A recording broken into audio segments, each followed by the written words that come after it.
Hey folks, Jordan here with another Wellness at Home for you. Today we're going to talk about another potential coping skill you can use. It's pretty easy. All you need is a piece of paper or a pad of paper, a journal, whatever you'd like. Sometimes we get feeling angry, we get anxious, we have a lot of feelings that can be happening right now. There's a lot going on in the world, and then there's a lot going on in personal lives. And so sometimes those feelings, we can really bottle those things up, and then that's when we act out. We might lash out at others. We might even internalize those types of things. So one thing that's really important in identifying your feelings and your emotions is being okay with having those feelings in the first place. But outside of that, it's getting those out. And that doesn't necessarily mean that you need to, be on the phone with your best friend or your family member for hours and hours on end or that kind of thing. Certainly, we want you to have the supports in your life. Go to your family members, go to whoever you can, whoever supports you in your life. But one thing you can do on your own is, instead of journaling necessarily, is if there's something that's been bothering you, if it's a particular issue, what you can do is you can write everything about how you're feeling about it. You can be as honest as you absolutely want. If it's something where you just need to write this out so you feel really justified in how you're feeling in that exact moment, it's perfect. It doesn't matter if it comes across as like it might not sound correct, it might not make sense to other people and how you're feeling. The whole goal of this activity is to figure out how are you feeling about it.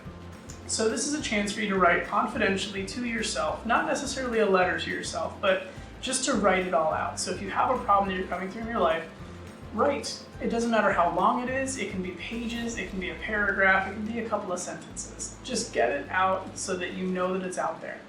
Once it is, try rereading it. Read it back to yourself so you really can understand what that was and how it felt.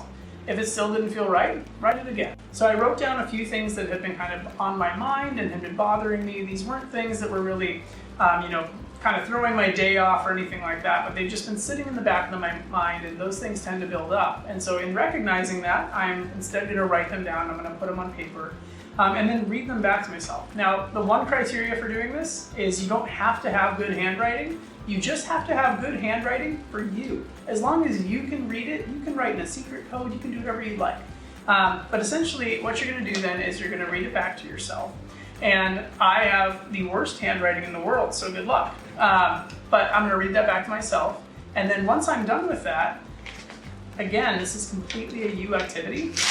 I'm going to go ahead and rip it out. And from there, I now am in control and in charge of my feelings. And from there, I've decided I can get rid of this. I can destroy this. And in a lot of different ways, this can be a sense of release and relief from feelings like that. So part of this is I can choose any method I wish. I'm just going to be simple and rip it up.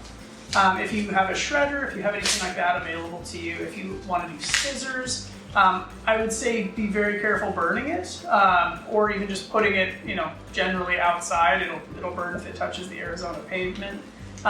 But either way, just do it safely, however it is. But once you have this moment where you can rip that up at that point, not only do you have the sense of security that what you've written is confidential, you've really solidified that it's a process that was just for you. And that's all we can encourage. So I hope this is a helpful thing. Please give it a try. And if you want, make it ring. Woo!